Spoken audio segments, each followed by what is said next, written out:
How to withdraw money from PayPal to Wise. Hello everyone, welcome to our channel and let's see how we can do it. So for this, you will have to open up your Wise account first and select the currency of your country and also make sure that you are selecting the same currency on from your PayPal as well. So currency should be same on both of your platforms, and after that just select the account of currency on Wise. Since I'm in a country where Wise is not available, so for you it will be there, and just select the currency or British pound or US dollar according to your needs and requirements.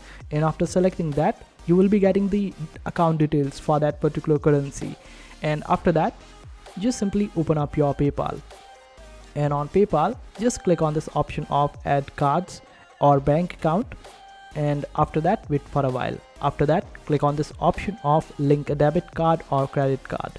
Now wait for it to load, and over here just add the details from your Wise account, and this way Wise will be added as a bank on your PayPal. Now when you click on this option of transfer on your PayPal, this way you would be able to transfer the money from your PayPal to your Wise account, and that's the way for transferring the money.